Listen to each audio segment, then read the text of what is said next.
Here's the big challenge of life. You can have more than you've got because you can become more than you are. That's the challenge. And of course the other side of the coin reads, unless you change how you are, you'll always have what you got. I have found in my experience that income does not far exceed personal development. Now sometimes income takes a lucky jump, but sure enough, unless you grow out where it is, it'll usually come back where you are. Life has strange ways. If somebody hands you $1 million, best you become a millionaire quickly, so you get to keep the money. Otherwise, sure enough, it'll disappear. Somebody once said, if you took all the money in the world, divided it up equally among everybody, it would soon all be back in the same pockets. Incredible. Success is something you attract, not something you pursue. Success is looking for a good place to stay. So instead of going after it, you work on yourself. Personal development. See, the major question to ask on the job is not what are you getting. The major question to ask on the job is what are you becoming? See, the big question is not what am I getting paid here. The big question is what am I becoming here? Because true happiness is not contained in what you get. Happiness is contained in what you become. So that's our major subject for tonight, personal development. Of all the assignments Mr. Schoaf gave me at age 25, this was probably the most difficult. In fact, I'm still working on this one. I think it's an unending challenge to see what you can become. The next subject is called Basic Laws. And it's good to study the basics. And I call these basics primarily because they come from the Bible. Now, I'm not a theologian or a minister, and that'll be apparent. But Mr. Schoaf taught me that the Bible was a good textbook for ideas and stories and success equations, how to live the better life. I found out that was true. He also taught me that the Bible is as practical as it is spiritual, and I found out that's true. If you look at your bank account and your income and you're not happy, there are several places in the Bible to check to see what the heck's wrong so you can make the changes. And we're going to cover some of those tonight, called basics. Okay. The next subject is my favorite, setting goals. Mr. Schoaf taught me how to set goals. What a favor that was. One morning at breakfast, shortly after I met him, he said, Jim, let me see your current list of goals and let's go over them and talk about them. He said, maybe that's the best way I can help you get a better direction started. And I said, I don't have a list. He said, well, is it out in the car or home somewhere? I said, no, sir. I don't have a list anywhere. He said, well, young man, that's where we got to start. He said, I can tell you right now, if you don't have a list of your goals with you, he said, I can guess your bank balance within a few $100s. Which he did. And that got my attention. I said, you mean my bank balance would change if I had a list of goals? He said, drastically. That day I became a willing student how to set goals. And sure enough, learning how to set goals changed my life. And I often wondered why no one had ever taught me how to set goals up until age 25. I went to high school, but if they offered it, I missed it. I went to college for a year, never heard it. I worked for Sears. Really. And to my knowledge, Sears never taught it.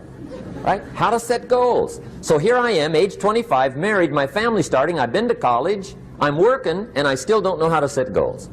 But fortunately, when I was 25, I met the man who taught me how, and it revolutionized my whole life. Economically, socially, personally, it's incredible. So I want to share with you tonight what Mr. Schoaf shared with me, how to set goals. It can be a life changer. Okay. The next subject is the negative part of the seminar. Life is part negative, so we got to talk about the negative. And this subject is called diseases of attitude. Diseases of attitude. There's a lot of things that can wreck your chances to do well. We live in a rather dangerous world, so you got to be not only wise, you got to be careful. Now, attitude diseases are just as bad as physical diseases, right? High blood pressure, heart trouble. I mean, a lot of things lace your chances to do well. So you've got to be careful. And attitude diseases are deadly. I mean, they'll destroy all the good things you start. Okay? So we'll go through those attitude diseases, how to spot them, how to look for them, what they are, and the cure. And I'm a pro on these because I've had them all, so I can give you excellent advice on these. Now, the last subject we're going to consider tonight is called the day that turns your life around. The day that turns your life around. And under this subject, we're going to talk about the emotions that can change your life. Human beings are emotional creatures, and emotions are powerful for life change. Now, of course, emotions are so powerful they can go either way on you. Emotions can either build or destroy.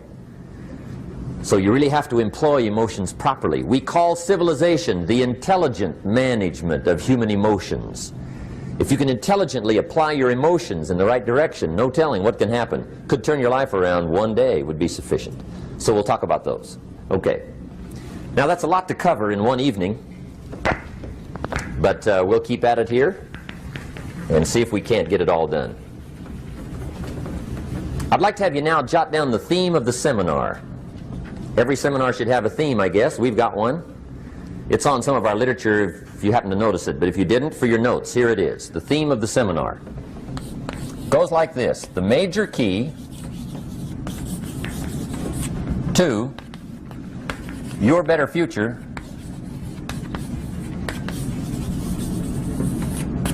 is you. That's the theme of our seminar tonight. The major key to your better future is you. And I'd like to have you underline two words just to give it some added punch. Underline the word major and the word you, so that it reads, the major key to your better future is you. Now, my first suggestion is transfer this to a card or something where you can put it up, where you can see it every day. Preferably put it up where you can see it at the beginning of the day, before you go off to put the day together. This is a good phrase just to glance at, to keep in mind as you're putting the day together. It's called the silent seminar. If you'll just let this talk to you during the day, I found it to be tremendously helpful. The major key to your better future is you. For a big share of my life now, I didn't have this one quite figured out. Among a lot of things I didn't have quite figured out. Many things used to puzzle me back in those early days. I used to wonder why two people could work for the same company, one make twice as much money. Now, see, that used to puzzle me. And maybe they were the same age, graduated from the same school, live in the same community, work for the same company, with the same products and the same services. They've got the same traffic, the same problems, and one makes $1,000 a month, the other one makes $2,000 a month. Now that was my puzzling question. Why would this long list be the same and the money twice as much? I asked, what's the difference between $1,000 a month and $2,000 a month? And I don't mean $1,000 a month, right? I could figure that out. But what makes the difference? Why would one person do twice as well, 3 times as well? Speaking economically. Now, I know there's more than one way to do well. I understand that. But in this little narrow area called compensation, what's the difference? Well, back then, with my faulty thinking, I'm trying to reason it out. I thought, well, maybe time makes some of the difference, right? Some people do better because they have more time. I used to say, Harold ought to be able to do well. He's got a lot of time. If I had all of Harold's time, I could do well. Now, that's got to be dumb, right? Number one, you can't get somebody else's time. A guy says to me one time, he says, you know, if I had some extra time, I could make some extra money. I said, then forget it. There isn't any extra time. Hey, when the clock strikes 12 midnight, that about wraps it up, right? I mean, you can look around the gongs there for a little more, but it's over. You say to the guy, what are you doing? He says, I'm looking for extra time. See, they'll come and take you away, right? There isn't any more time. Now, if you can't get more time, which you can't, what could you get more of that would make a difference in economic results? And here's the key word. Make it a part of your notes. We're going to consider it tonight. The word is value. And I have a little phrase for your notes. Value makes the difference in results. Value makes the difference. You can't get more time, but you can create more value. Now here's the first lesson of economics. Everybody should learn it from the time they're old enough to understand what a dollar means, how to earn one, how to get one, how to keep one, what to do with it. First lesson of economics. We primarily get paid for value. That's lesson one. Bringing value to the marketplace, that's how you get paid. You don't get paid for the time. I know it takes time to bring value to the marketplace, but you get paid for the value, not the time. Now, since that's true, here's one of the key questions of the evening. Is it possible to become twice as valuable at the marketplace and make twice as much money in the same time? Could you become 3 times as valuable? Make 3 times as much money in the same time? Is that possible? The answer is yes, if. And it's always if, right? Life is known as the big if. Harry Truman once said, life is iffy. How true. And here's the big if we're going to consider it tonight. It's possible to do much better at the marketplace if you go to work primarily on yourself. And that's the theme of our seminar tonight. Learning to work primarily on yourself. People have asked me for the last 24 years, how do you develop an above average income? And the answer is, become an above average person. Develop an above average handshake. Some people want to be successful, they don't even work on their handshake. As easy as that would be to start on. They let it slide, they don't understand. Develop an above average smile. Develop an above average excitement. Develop an above average interest in other people. Develop an above average intensity to win. See, that'll change everything. Probably one of the most frustrating experiences in life is looking for an above average job with above average pay without becoming an above average person. It's called frustration.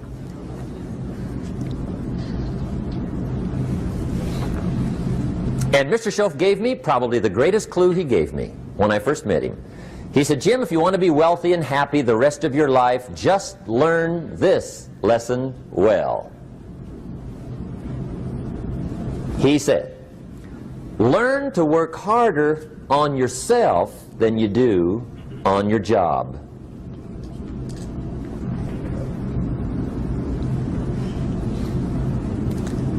Then Mr. Schoaf gave me probably one of the most important clues among so many things he taught me, but this was in those early days.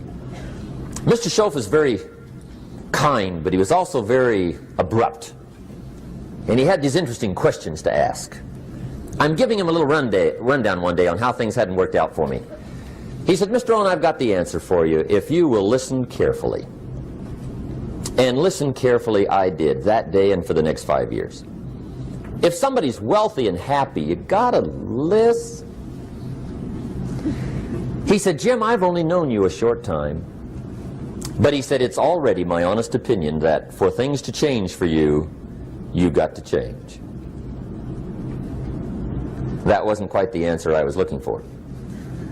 But that's the answer he gave me, and I pass it along to you on this warm summer evening in Anaheim, California, 1981. For things to change for you, you've got to change. Otherwise, it isn't going to change. Before I met Mr. Schoaf, I used to say, I sure hope things will change. Right? That seemed to be my only hope. If it isn't going to change, I'm in serious trouble. And then I discovered it isn't going to change, so I'm in serious trouble.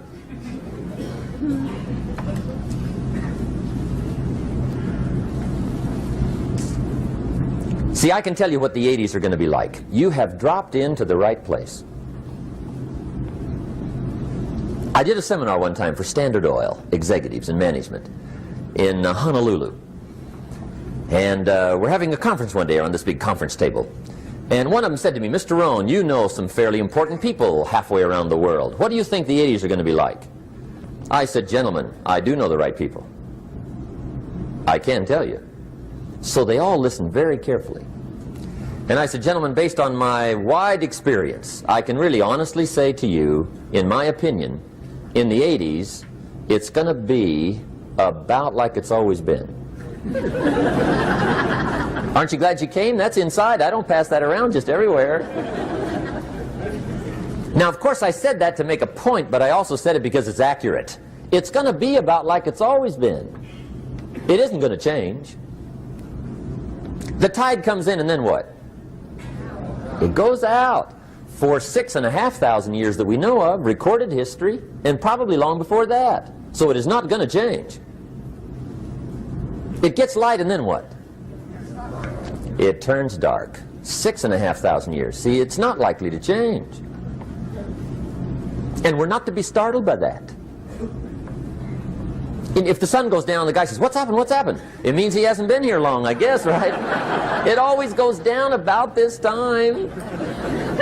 The guy says, well, I don't like that arrangement. Well, you got to talk to somebody besides me, right? It gets light, then it turns dark. In rotation, the next season after fall is what? Winter.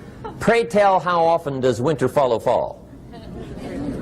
Every year regularly for the last 6,500 that we know of. See, it is not going to change. Now, some winters are long, and some are short, and some are hard, and some are easy, but they always come right after falls. It isn't going to change. Sometimes you can figure it out, sometimes there's no way to figure it out. Sometimes it goes well, sometimes it gets in a knot. Sometimes it sails along, sometimes it gets in reverse. See, that's not going to change. The last 6,000 years reads like this: opportunity mixed with difficulty. That's how it reads. It isn't going to change. The man says, well, if it isn't going to change, how will my life ever change? Answer, when you change. And whether I'm talking to high school kids or business executives, my message is always the same. And it goes like this: the only way it gets better for you is when you get better.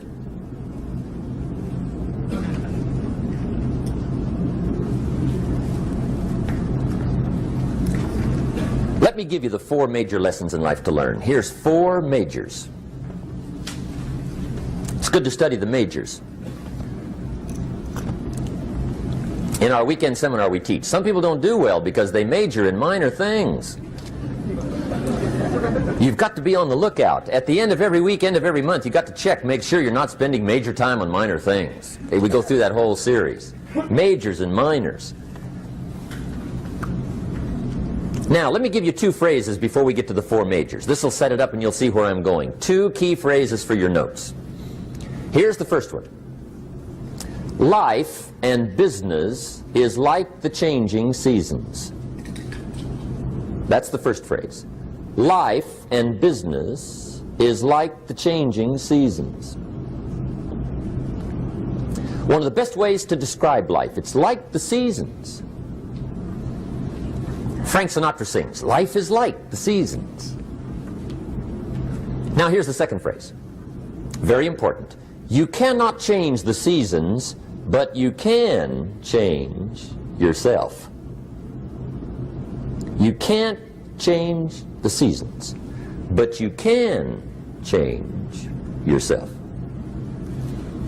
And see, that's how life gets better for you, not by chance, but by change. Now, here's the 4 major lessons in life to learn. I've got my first book finished, came out a couple of weeks ago. This is in it, the 4 major lessons in life to learn. Here they are. Number 1, learn how to handle the winters. That's lesson 1. They come right after falls, with regularity. Some are long, and some are short, and some are hard, and some are easy, but they keep coming. You must learn to handle the nights. They come right after days. You must learn to handle difficulty. It comes right after opportunity. You must learn to handle recessions. They always follow progressions for the last 6,000. See, it isn't going to change. The lesson you must learn is how to handle it. And there's all kinds of winters, right? The winter when you can't figure it out. The winter when it all goes smash. The winter when it turns belly up. The winter when it won't work, when you've run out of money and you've got a broken heart. See, those are winter times. There's all kinds. Economic winters, social winters, personal winters. When your heart is smashed in 1,000 pieces and the nights are unusually long, your prayers seem to go no higher than your head. It's wintertime. Barbra Streisand sings, "It used to be so natural to talk about forever, but used to be's don't count anymore. They just lay on the floor till we sweep them away.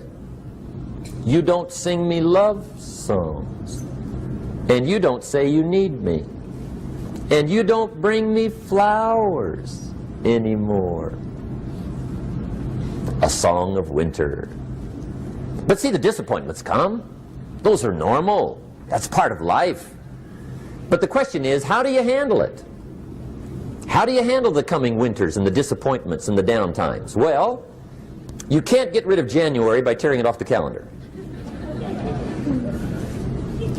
But here's what you can do. You can get stronger, you can get wiser, and you can get better. The winters won't change, but you can. And that's how life changes for you. See, before I understood, when it was winter, I used to wish it was summer. I didn't understand. When it was hard, I used to wish it was easy. I didn't know. And then Mr. Schoaf gave me a part of his very unique philosophy when he said, "Don't wish it was easier, wish you were better." See, that triggered my whole life change. Don't wish for less problems, wish for more skills. Don't wish for less challenge, wish for more wisdom. That's the key. So that's lesson one, learn how to handle the winters. Here's lesson two, learn how to take advantage of the spring. That's the second one. Spring is called opportunity. And spring follows winter. What a great place for it. If you were going to put it somewhere, that'd be the place to put it, right after winter. And pray tell, how often does spring follow winter? Every year with regularity, 6,000. You can almost count on it. See, opportunity always comes. Days follow nights. Isn't that terrific? Opportunity follows difficulty. But here's what you must learn to do. Underline these two words in that key phrase. Take advantage. Underline those two. You must learn to take advantage of the spring.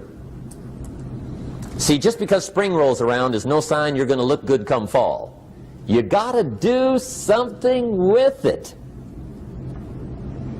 In fact, you have to get good at one of two things in life. Planting in the spring or begging in the fall. Or get somebody to do it for you. See, those are about the only alternatives. Now here's what else you must do. Take advantage of the springs quickly, because there's only a few. Just a handful of springs have been handed to each of us. They don't come forever. Life is fairly brief. So you got to read every book you can get your hands on what to do with your springs while they're here. And take advantage, they soon run out. The Beatles wrote, "Life is so short." And for John Lennon, it was extra short. But life is brief. Elton John sings, "She lived her life like a candle in the wind." It's brief. So whatever you're going to do with your life, you got to get at it. Don't just let the springs pass. Here's the third major lesson in life to learn. Learn how to protect your crops all summer. You got to take care of what you start. Sure enough, as soon as you've planted your garden in the spring, the busy bugs and the noxious weeds are out to take it. And here's the next bit of truth. They will take it unless you prevent it. And that's the third major skill to learn. You've got to learn to prevent the intruder from taking all the good you start. It's one of the challenges. Here's two key phrases under number 3. First one, all good will be attacked. On this planet. Maybe not the next one we get to, but on this one, all good will be attacked. Every garden will be invaded. Not to think so is naive. And here's the second phrase. All values must be defended. Political values, social values, community values, family values, marriage values, friendship values, business values. Every garden must be tended all summer. Third major lesson.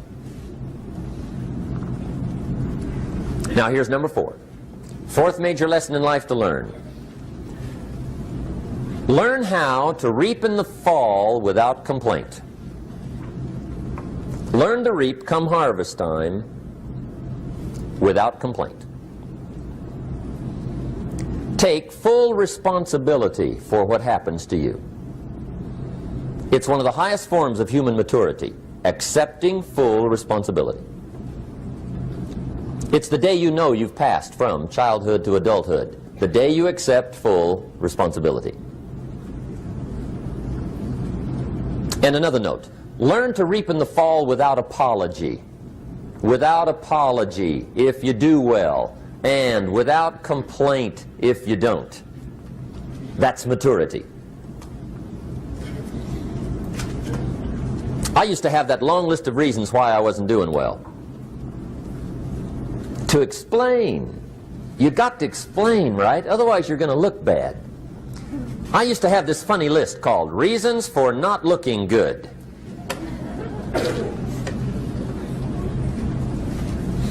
I used to blame the government.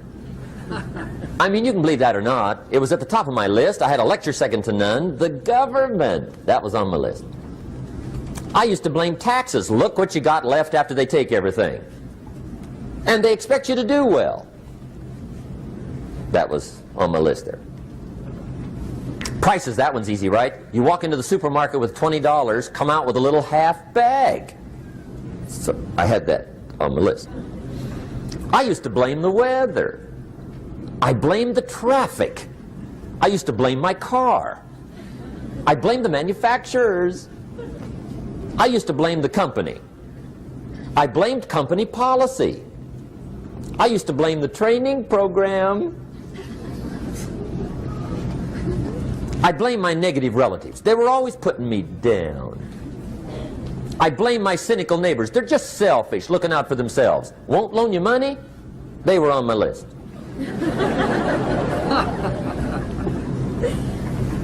I used to blame the economy. I blamed the community. That's a pretty good list for not doing well, isn't it? I thought it was good. I'll never forget one day, Mr. Schoaf was very kind, but he was also very blunt, and this was no exception. And I'm glad he was blunt. There's a lot of things I'd have missed if he hadn't have been blunt. One day, with sort of a curious look on his face, he said, "Jim, just out of curiosity, tell me, how come you haven't done well up until now?" Excellent question. I thought, well, so I won't look too bad, I'll go through my list. And this list I just gave you, I put that on him. And he was very patient. He let me go through the whole thing, the government, the weather. I went through this whole thing. When I finished, he looked my list over very carefully. He said, "Mr. Rohn, big problem with your list. You ain't on it." How brilliant.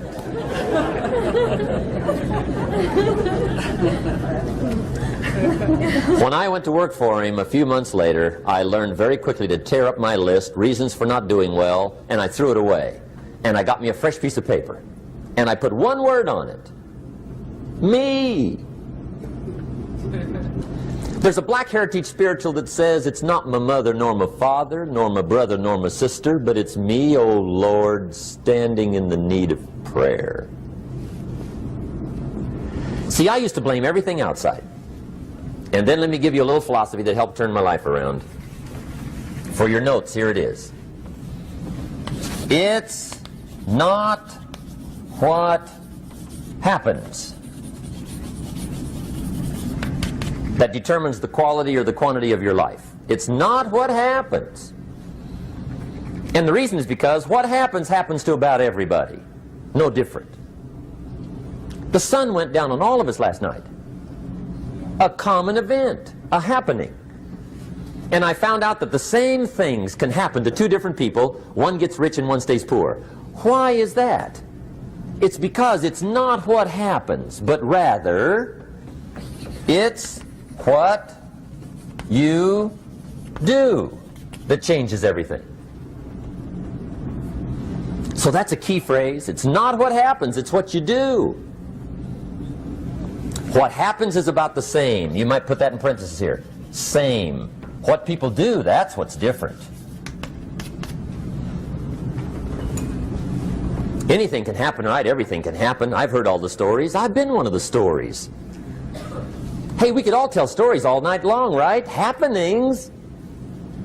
Anything can happen. Have you heard of Murphy's Laws? Anybody here heard of Murphy's Laws? Okay, most of you have. Murph had these laws. One of them was, if anything can go wrong, it will. That's one of Murphy's Laws.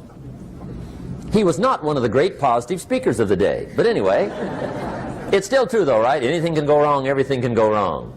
For sure. I've fallen out of the sky so many times. Once to the tune of a couple of million. Devastating. Took me a while to survive that one. Now, it wasn't all that much, but it was all I had. Right? I mean, that's when it's much, right? When it's all you got. If you got 3, 2 go, you got 1 left, you ain't looking that bad. But when it all goes. Has anybody been there when it all went? Anybody? Come on, the rest of you liars. Go ahead. Come on. Hey, we've all been there, right? When it all went. Of course, it used to be a long time ago, right? When you ran out of money, got to 0, you were all through. Heck, now you can whistle right on by 0, right? I mean, they will bury you. That's what they will do.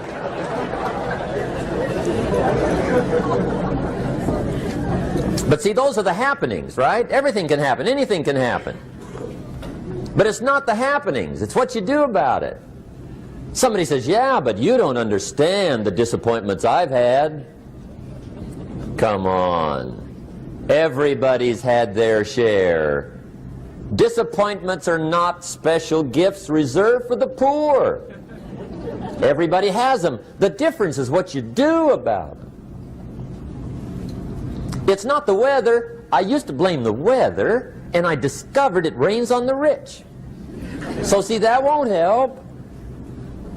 2 men wake up one morning, there's a rainstorm on. One of them looks out his window, sees the rainstorm, and he says, wow, what a storm. With weather like this, they can't expect you to go out and make sales. He stays home.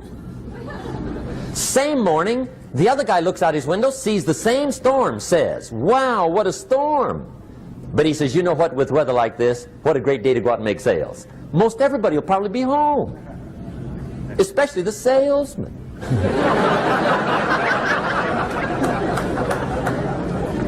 See, that's the difference in how your life works out. It's not what happens, it's what you do. So here's one of the key questions of the evening. Starting tomorrow, what are you going to do that'll make a change in your life's direction? Good question. What are you going to do starting tomorrow that'll make a difference? Now see, if you don't do something starting tomorrow that'll make a difference, guess what? It's gonna be the same.